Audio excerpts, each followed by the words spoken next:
आप देख रहे हैं मारो राजस्थान और मैं हूं आपके साथ श्रुति श्रीवास्तव। शुरुआत कर लेते हैं भीलवाड़ा में बारिश की खबरों के साथ, क्योंकि भीलवाड़ा में बारिश का दौर जारी है। कोटरी का सबसे बड़ा कोठारी बांध छलका है। 1 सेंटीमीटर चादर के साथ पानी वहां पर बह रहा है। पुल टूटने की वजह से आवाजाही बंद हो गई है। बड़ी खबर इस वक्त की आपको बता रहे हैं, भीलवाड़ा में बारिश का दौर जारी है। 1 सेंटीमीटर तक जो चादर है उसके साथ पानी बह रहा है और पुल टूटने की वजह से आवाजाही फिलहाल बंद हो चुकी है। तस्वीरें आपके सामने हैं भीलवाड़ा की, आप सीधे तस्वीरें देख सकते हैं। कोटली का सबसे बड़ा कोठारी बांध हम आपको दिखा रहे हैं।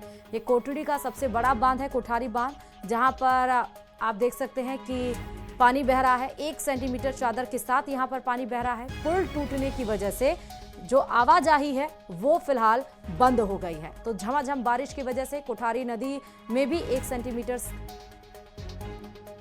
के साथ यहां पर पानी बहता हुआ आपको नजर आ रहा है।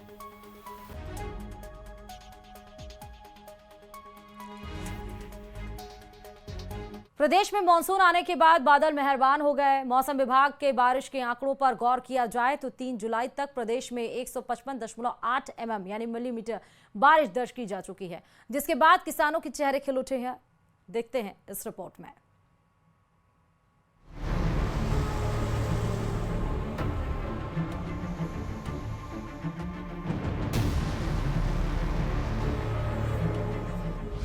खूब बरसे बादल, टूटे रिकॉर्ड, मौसम मेहरबान, लबालब बांध, अच्छी बारिश किसानों के लिए वरदान।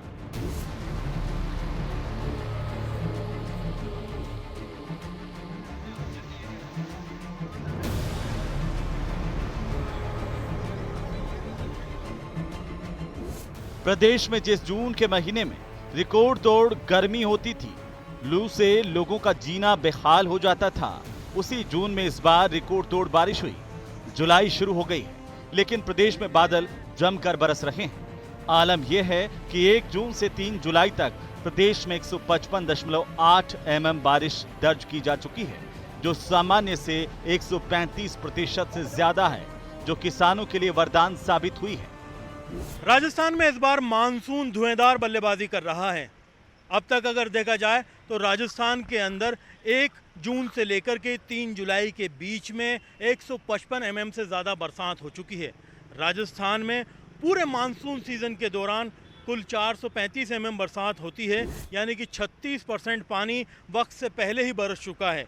अभी जुलाई बाकी है, अगस्त बाकी है और सितंबर भी बाकी है, लेकिन राजस्थान में अगर देखा जाए तो पानी इस बार उम्मीद से काफ़ी अच्छा बरसा है और आने वाले लगातार 2 हफ्तों तक राजस्थान में धुआंधार बारिश की चेतावनी मौसम विभाग ने जारी कर दी है।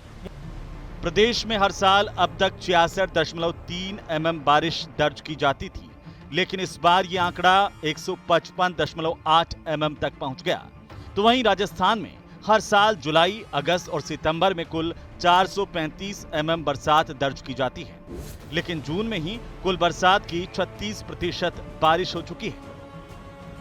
अच्छी खबर यह है कि अगले 2 हफ्ते यानी कि 4 जुलाई से 17 जुलाई तक भी झमाझम बारिश का दौर जारी रहेगा। वहीं प्रदेश के 12 जिले ऐसे हैं जहां पर सामान्य के मुकाबले 4 गुना ज्यादा बारिश दर्ज की गई है। तो वहीं इसके अलावा भी 11 जिले ऐसे हैं जहां सामान्य से 2 गुनी ज्यादा बारिश दर्ज की गई। 12 में कुल 448.8 mm वास्तविक बारिश का आंकड़ा है, जो सामान्य से 252% ज्यादा है। भीलवाड़ा में 361.6 mm वास्तविक बारिश रिकॉर्ड की गई है, जो सामान्य से 314% ज्यादा है।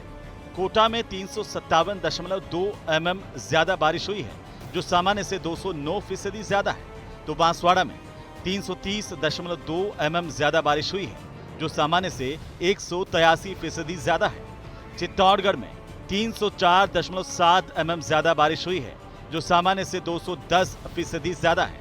तो धौलपुर में 293.8 mm ज्यादा बारिश रिकॉर्ड की गई, जो सामान्य से 288% ज्यादा है। वहीं करौली में 277.8 mm ज्यादा बारिश दर्ज की गई है, जो सामान्य से 255% ज्यादा रिकॉर्ड की गई है।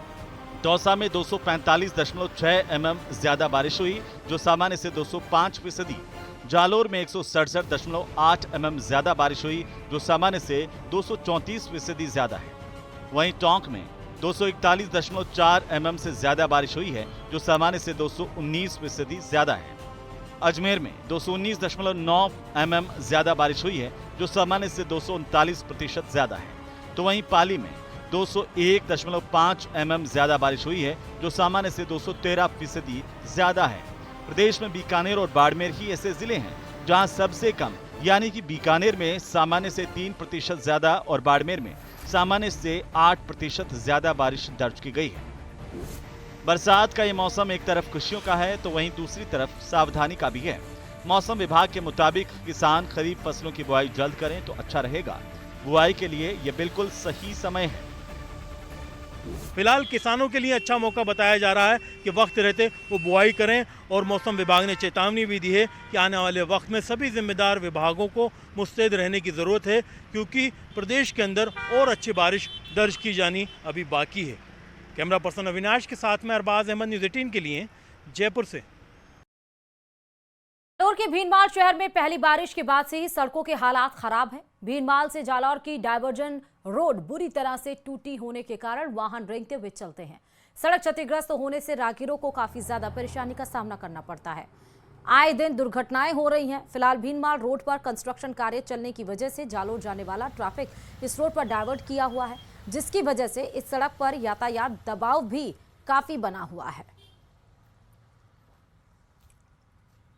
जसवंतपुरा रोड पर रेलवे क्रॉसिंग के अंदर में जो मुख्य सड़क मार्ग है और अभी वर्तमान में जालोर के लिए बाईपास भी यहीं से दिया हुआ है, वो रोड इतना क्षतिग्रस्त हो गया है कि मतलब पैदल चलने में भी बहुत दिक्कत आ रही है। रोड में बहुत 2-2 फीट के गड्ढे पड़े हैं, जो वहाँ पे वाहन चलने में बहुत भारी नुकसान उठाना पड़ रहा है। इससे पैदल चलने में राहगीरों को और हम व्यापारियों को भी परेशानी। 2 साल तक आरपीए में ट्रेनिंग ली, फिर सच्चाई खुलने के बाद 2 साल तक पुलिस से भागती भी रही, लेकिन देर ही सही फर्जी एसआई मोना बुगालिया को पुलिस ने सीकर से गिरफ्तार कर लिया, जहां वो कोचिंग छात्रा बनकर रहने लगी थी। लेकिन सबसे बड़ा सवाल ये कि जब मोना बुगालिया एसआई भर्ती परीक्षा पास नहीं कर पाई थी, तो फिर कैसे उसे आरपीए में ट्रेनिंग मिली? देखिए इस रिपोर्ट में।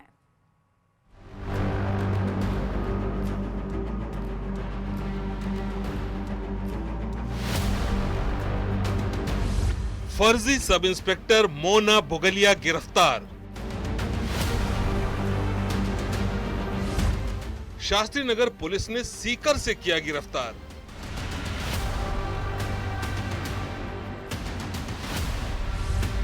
दो साल से चल रही थी फरार।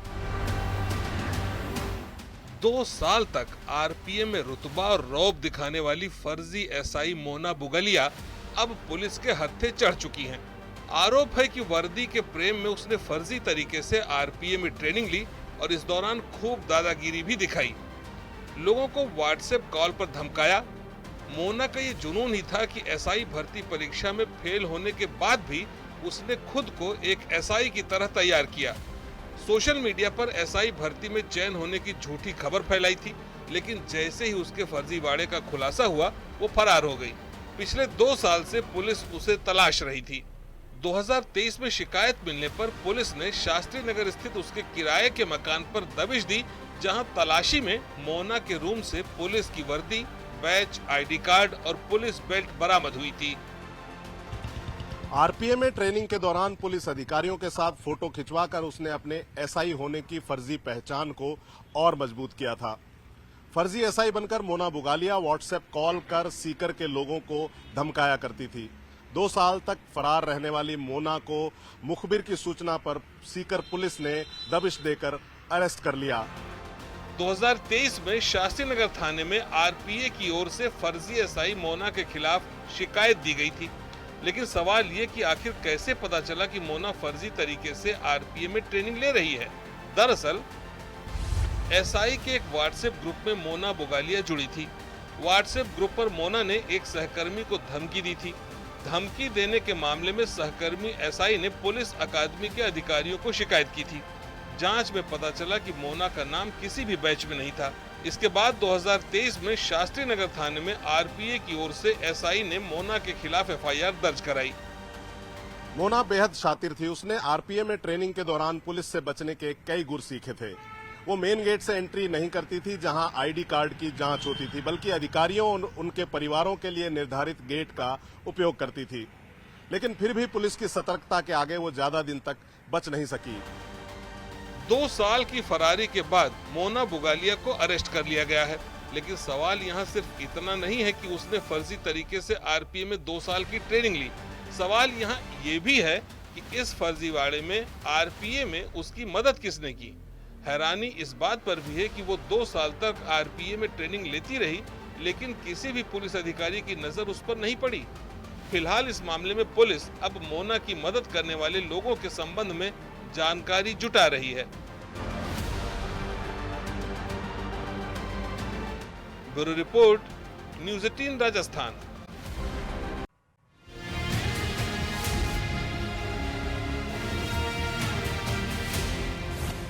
ईसी का राजनीतिक दलों पर एक्शन। घनश्याम तिवाड़ी की पार्टी को नोटिस। प्रदेश में 9 पार्टियों की खत्म होगी मान्यता।